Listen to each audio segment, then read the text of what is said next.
The crystal hall glimmered with chandeliers and hushed conversations as tuxedos and satin gowns brushed past white-draped tables. It was the annual Gala for Human Upliftment, a prestigious event filled with billionaires, influencers, and self-proclaimed philanthropists.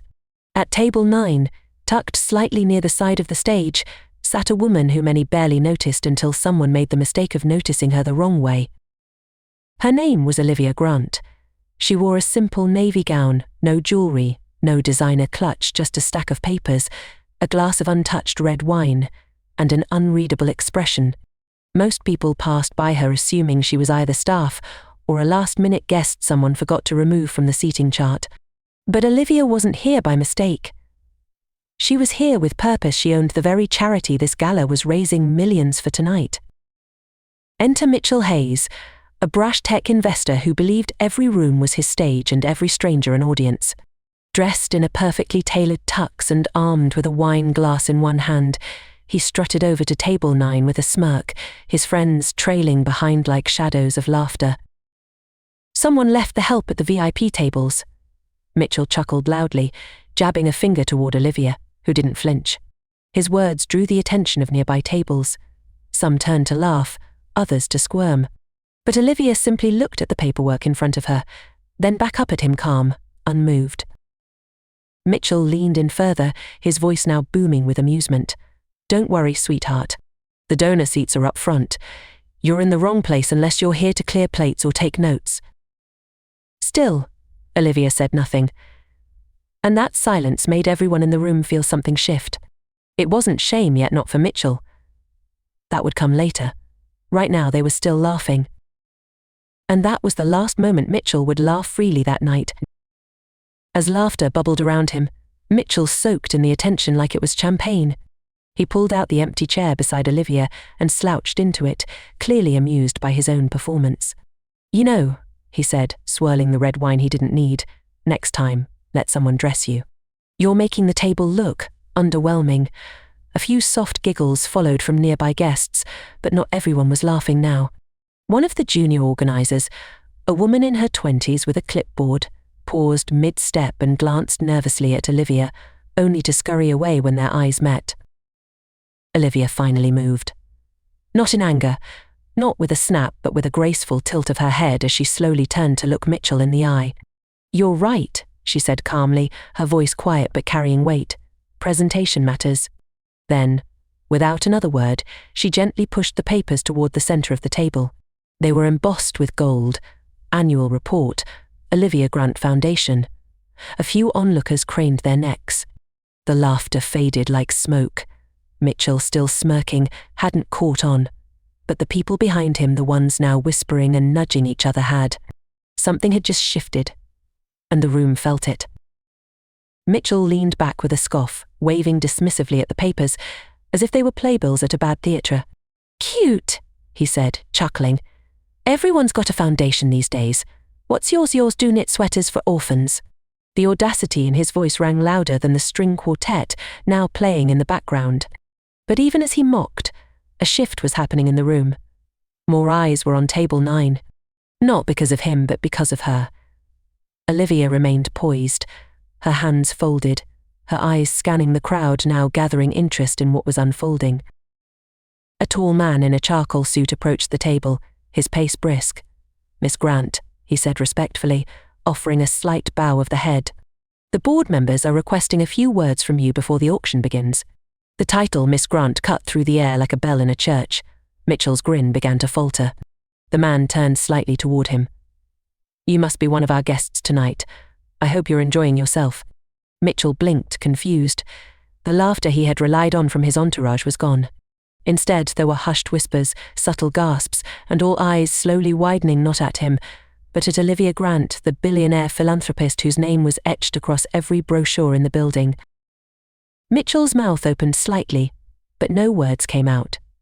For the first time that evening, the confidence drained from his face. Olivia rose slowly, her navy gown catching the soft golden lights above. The quiet dignity of her movement seemed to command the very atmosphere. As she stepped away from the table, the room that had once laughed at her now parted respectfully.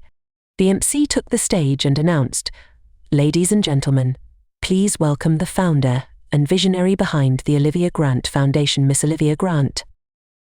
A wave of applause swept the hall, rising with each passing second like a tide washing over a foolish man's pride.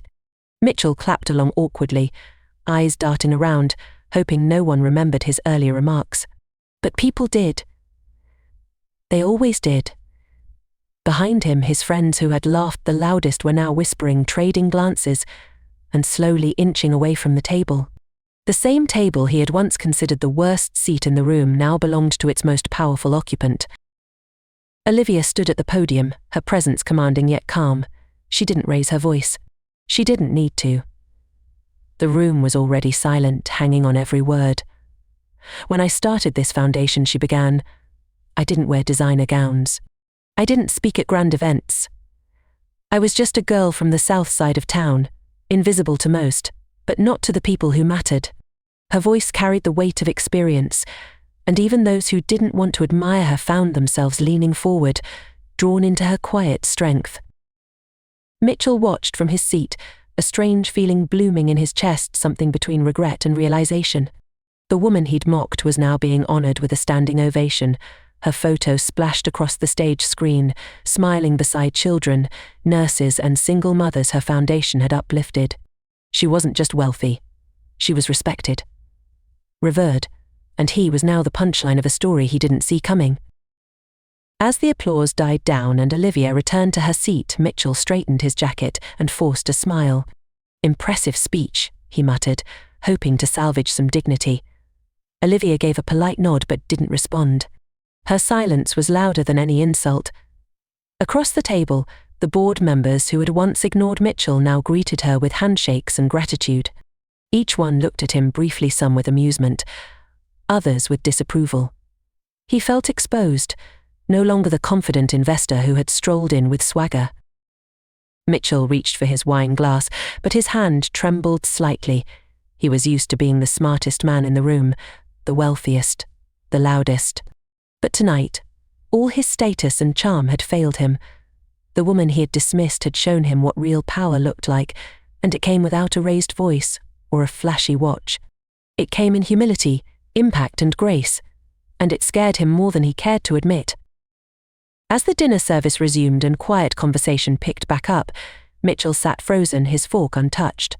Somewhere in the clinking of cutlery and distant violin music, a memory crept in, one he hadn't thought about in years. He remembered a girl in his old school, quiet, reserved, always sitting alone in the library. She was the one others teased behind her back, calling her plain, calling her invisible. But she had always kept her head down, studying, focused, driven. He never learned her name. But something about Olivia's voice tonight, its steadiness, brought her back. What if that girl had turned into this woman? He shifted in his seat, the cushion suddenly feeling like it was made of thorns. Around him, the night continued, laughter, photos, dessert trays, but he felt distant from it all. For the first time, Mitchell realized how easy it had been to judge people based on what they wore, how they looked, or how loudly they spoke. He had built his empire on being sharp and bold, but this woman had built hers on depth and purpose. And he was starting to see the difference. Mitchell excused himself from the table and wandered toward the balcony, seeking air and distance. The city lights glittered in the distance, but his mind was clouded. Behind him, the gala buzzed on, but the laughter no longer belonged to him. He leaned on the railing, watching the night, wrestling with something foreign, the urge to apologize. Not just for what he said, but for how he lived. For all the times he'd chosen bravado over humility, flash over substance. And tonight, it had backfired in front of hundreds. Inside, Olivia spoke with donors, posed for photographs, and laughed gently at a few board members' comments. But her eyes scanned the room every now and then. When she noticed Mitchell missing, she paused for a second, just one. She had no plans to chase after him. But something inside her understood what pride looked like when it cracked. She'd seen it many times, especially in men like him. And sometimes, watching someone realize their own flaws was more powerful than any revenge. Mitchell finally re-entered the hall just as the final auction item was announced. His steps were slower now, shoulders no longer squared with ego. He bypassed the crowd gathered near the stage, and quietly returned to table 9. Olivia was still there, her attention on a small group of older women, thanking her for a recent initiative that funded cancer treatments in underserved communities. Mitchell didn't interrupt. He sat, folded his hands, and waited, something he rarely ever did. When Olivia finally turned toward him, their eyes met again. He didn't flash a smile. He didn't make a joke. He simply said, "May I speak to you for a moment, privately?" She studied him for a beat longer than was comfortable, then gave a small nod. Together, they rose and walked toward a quieter corner near the gallery's far wall, away from curious glances. And for the first time that evening, Mitchell wasn't trying to impress anyone. He was trying to understand the kind of woman who had shifted an entire room without saying more than a few sentences. "I was wrong," Mitchell said, his voice lower than before, stripped of the arrogant tone it carried earlier. "I made assumptions. I judged you before even knowing who you were. I don't expect forgiveness, but I needed to say it." Olivia stood quietly, arms folded gently in front of her. There was no trace of smugness in her expression, only clarity. She didn't interrupt. She let the silence stretch, forcing him to sit in the weight of his own words. "Most people don't notice me unless I'm holding a mic or signing a check," she said calmly. "But I don't do what I do for attention. I do it because I was once the little girl nobody helped." Her eyes flicked toward the crowd, then back to him. "You didn't just mock me tonight. You mocked everyone I fight for." Mitchell swallowed hard, nodding slowly. The truth of her words landed heavily. But even more than the sting of guilt, he felt something unexpected: respect. She had every right to embarrass him further, but she chose truth instead. And that hit deeper than any public clapback ever could. Mitchell exhaled deeply, his fingers tightening around the glass he hadn't touched. "I grew up thinking power came from control," he admitted.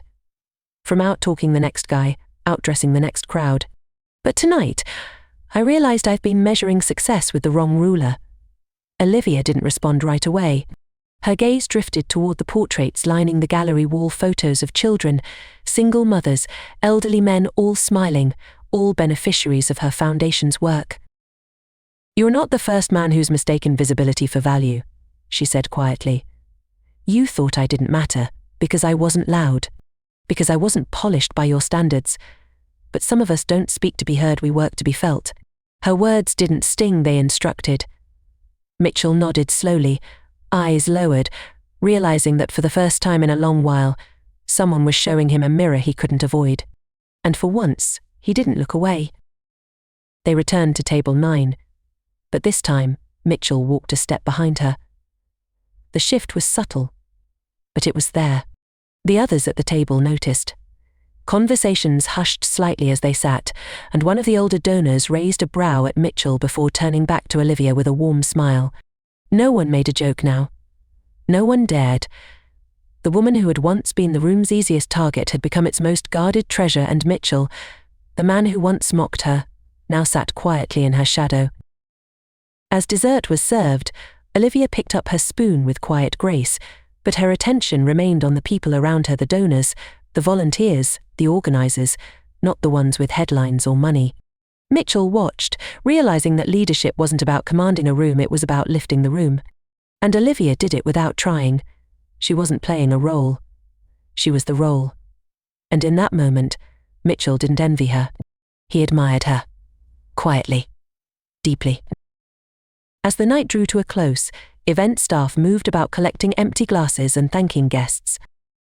People stopped by Olivia's table one by one to shake her hand, ask for a photo, or share how her work had touched their lives. Mitchell remained seated, observing it all, how effortlessly she connected with people from every walk of life. There were no bodyguards, no assistants ushering people away. Just her, present, grounded, real. A woman from the event committee approached Olivia with a whisper. Olivia nodded, and then looked toward Mitchell. "There's a post-event gathering upstairs," she said, not coldly but clearly. "It's where the real conversations happen. You're welcome to come, if you're interested in listening more than speaking." She didn't wait for his answer. She stood, adjusted her dress, and walked toward the stairs. Mitchell stared at the untouched plate in front of him, then slowly rose.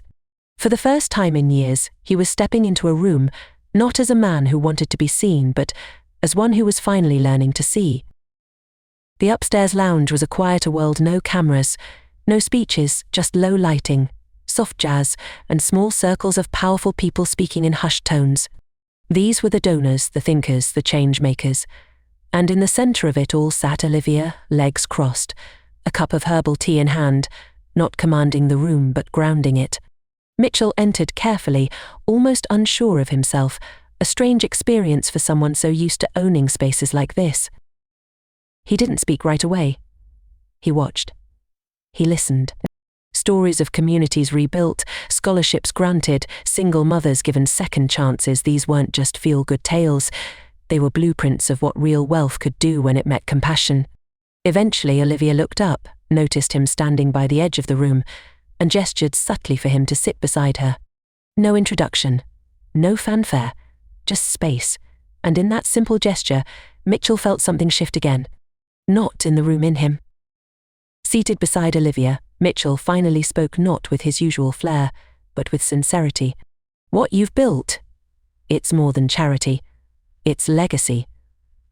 Olivia gave a small nod, her eyes still on the conversation happening across the room. Legacy isn't what you leave behind, she replied. It's what you're building while no one is watching. Most people chase applause. I chase impact. Her voice was calm, but each word landed with weight. Mitchell leaned forward, elbows resting on his knees, his gaze thoughtful. And here I've been measuring success by company shares and dinner invitations. Olivia turned to him now, really seeing him. Then maybe it's time to redefine what success means for you. The words weren't meant to sting, they were an open door. Mitchell didn't flinch. For the first time in a long while, he wasn't trying to win a conversation. He was absorbing it. Around them. The soft hum of meaningful talk continued, and he realized that this was the kind of room he wanted to belong to. Not for status, but for substance. As the evening wore on, Olivia excused herself to speak with a retired judge who had just pledged a large donation. Mitchell remained seated, his thoughts spiraling, but not in regret. In reflection. He thought about his companies, his staff, his board meetings filled with empty smiles and strategic applause. None of it had ever made him feel like this, grounded, humbled, inspired. For the first time, he questioned what he'd truly built. Was it a brand or a legacy? He looked around the room, no influencers, no flashing lights, just people doing the hard, unglamorous work of changing lives. And the woman who had led him here, the one he had mocked so publicly just hours ago, was now the standard he couldn't ignore. Not because she was famous, but because she was real. And in a world full of performances, authenticity felt like the rarest kind of power. Mitchell didn't know it yet, but this quiet revelation would change everything about how he moved forward. The gala slowly wound down, with guests exchanging final handshakes and promises to follow up. Olivia returned to Mitchell's side just as he rose from his seat, preparing to leave.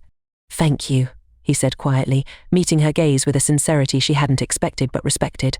"Not just for tonight. For showing me something different." Olivia offered a small smile, neither proud nor dismissive. "Real change starts when the mask comes off," she replied. "You removed yours tonight. That's more than most do." They walked side by side toward the elevator, their steps measured, the silence between them not awkward but reflective. Outside, the valet brought their cars around. Mitchell opened his door, then paused. "If there's ever anything I can do to support your foundation," he said, voice trailing off. Olivia didn't answer with a yes or no. Instead, she gave him a firm, steady look. Actions. Not promises. And with that, she stepped into her own car and was gone, leaving him standing beneath the city lights, not as the man who mocked her, but as the man who had been changed by her. 2 weeks later, Mitchell sat at the head of his boardroom table, but this time he wasn't pitching numbers or growth charts. Instead, he held up a folder titled Impact Division Proposal. The room went silent. "We're redirecting part of our portfolio," he announced. "Not for PR, not for tax write-offs, but for people." His investors exchanged skeptical glances. This wasn't like him.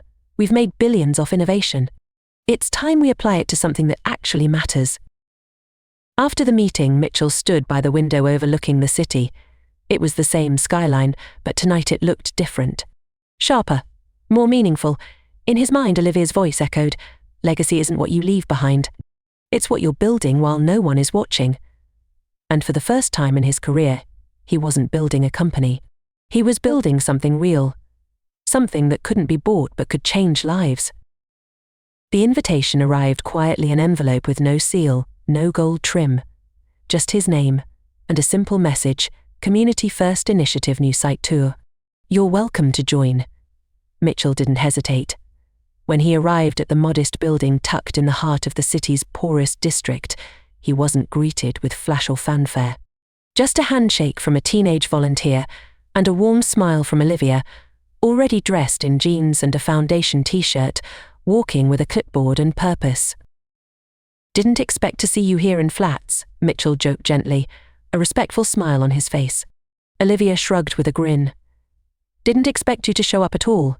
They walked through the halls together, classrooms being built, job training centers in progress, shelves being stocked with food. No paparazzi, no audience, just work. Real, raw work. Mitchell rolled up his sleeves without needing to be asked. And Olivia, watching him lift boxes beside teenage boys and single mothers, finally saw the truth. This wasn't guilt. This was growth. Months later, a soft rain fell as Olivia stood beneath the new community center's awning, watching families stream through the doors. Children clutched warm meals, mothers smiled with relief, and volunteers buzzed with energy. But off to the side, quietly observing it all, stood Mitchell, dressed simply, no entourage, no press. He wasn't here to be seen. He was here because this, finally, mattered to him. She walked over to him. They didn't exchange pleasantries. They didn't need to. "We're opening a second location soon," she said casually. "We'll need someone who understands strategy and logistics." Mitchell nodded slowly. "I'm in. Whatever you need." There was no handshake, no grand gesture, just a shared silence between two people who had crossed an invisible bridge. In a world full of noise, they had found something greater in the quiet, and as the laughter of children rang behind them, Olivia realized something profound. Sometimes, the loudest applause is the one that never needs to be heard. It's the kind that lives on in changed hearts and changed hands. If you enjoyed this story, don't forget to subscribe for more powerful billionaire twists and emotional dramas. Nuevas dropped every day.